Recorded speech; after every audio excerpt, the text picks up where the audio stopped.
So we've taken a look at the anatomy of the blood vessels, and now we're going to start to talk about how we actually keep blood circulating through the blood vessels in the body. As I've mentioned before, the heart beats intermittently, yet blood flows continuously.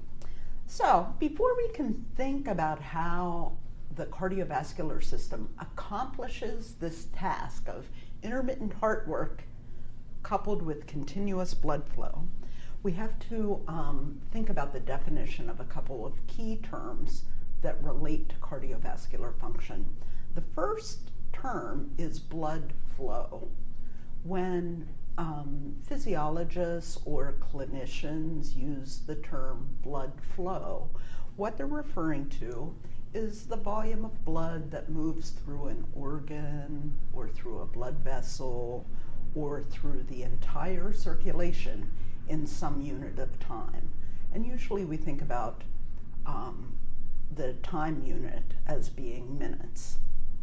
So for our purposes, because we're thinking about blood pressure and blood flow in the entire system, we're going to think about blood flow being the volume of blood that moves through a level of the vascular system each minute. So by a level of the vascular system, I mean, what is the volume of blood that moves through the aorta per minute? Or what is the volume of blood that moves through the elastic arteries per minute, okay? And one of the things that we can think about if we think about blood flow and quantifying blood flow, we would realize that cardiac output, that term you learned when we studied the heart, cardiac output equals blood flow. Whatever the heart pumps out per minute will be the blood flow through the system per minute. Does that make sense? Okay, cool. Okay, so under resting conditions, blood flow and cardiac output are fairly constant. And what happens is that when we experience some kind of physical stress or challenge, cardiac output and blood flow may go up to help us meet that challenge, whatever it is. So the second term that we really have to think about and understand is blood pressure. Blood pressure is simply the force that's exerted per unit of surface area against the inner wall of a blood vessel. And we always talk about and measure blood pressure in terms of millimeters of mercury. So you've probably heard a clinician report your blood pressure as maybe 120/68. What they're really reporting is 120 millimeters of mercury, describing the pressure, over 68 millimeters of mercury.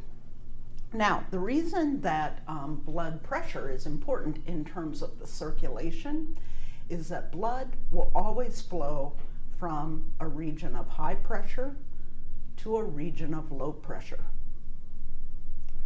That intuitively makes sense when you think about it. And the whole point of what's going on with ventricular systole is that ventricular systole creates high pressure, right? And that is the stimulus for blood circulating through the system, okay? So now the third term that you have to be aware of is resistance. Resistance is simply anything that opposes blood flow or makes it more difficult for blood to flow through the system. So it's a measure of the impedance to blood flow in the system. Since most of the friction or impedance to blood flow in the vascular system happens out in the systemic circulation, away from the heart, we refer to vascular resistance mostly as being peripheral resistance.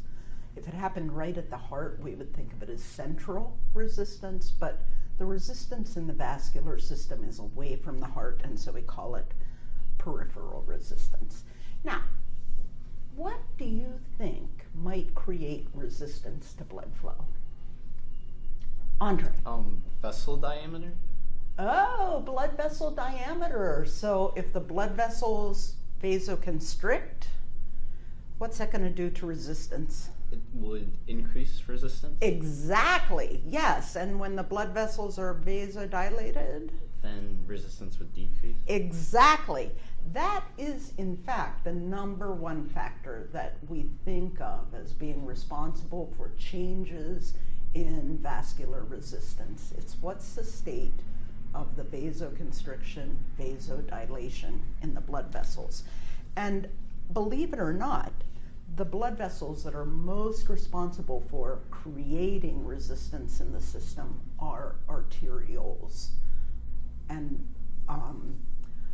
one of the things that's really pretty remarkable about the resistance factor, we've already heard, Andre told us that when we vasoconstrict, it means the lumen diameter is smaller, the resistance goes up, and for every unit of increase in resistance, it creates a huge change in blood pressure, okay? So what else could influence the impedance process? Maybe because blood's a liquid, it could be thinner or thicker. I don't know if that happens to people. So that's a really good observation, and we call that factor, we call it blood viscosity.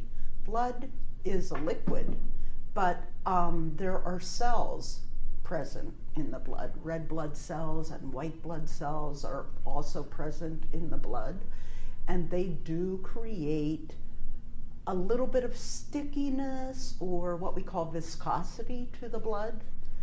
And if the blood viscosity were greater, then it would create a higher resistance to blood flow.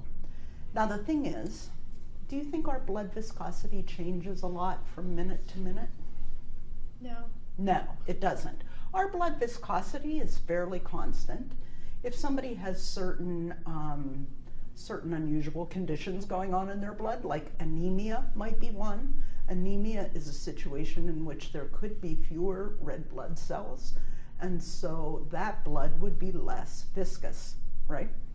If for some reason you had more red blood cells in your blood, we call that condition polycythemia. Someone with polycythemia will have a more viscous blood, and there will be a greater resistance for that blood to flow. Is there anything else that might influence it? Yeah. Maybe another thing could be the length of the vessels. It's exactly right. Exactly right. If we think about what's going on in the pulmonary circuit, think about blood getting pumped out to the lungs and back again. The total length of the pulmonary circulation is relatively short. But then think about the length of the systemic circulation, where blood could have to flow through arteries that carry blood down to your feet, and then veins carrying that blood back to the heart. The total length of the systemic circulation is much greater, right? And so in the systemic circulation, resistance to blood flow is much greater. Now, what have we talked about? We've talked about blood flow and how blood flow is actually equivalent to cardiac output. We've talked about the fact that we must have high pressure in one spot and lower pressure in another spot, and that blood will flow from high pressure to low pressure. And we've talked about the three factors that are going to influence the resistance to the blood flowing. They are blood vessel diameter, blood viscosity, and the length of the vascular pathway that the blood is following. That's great.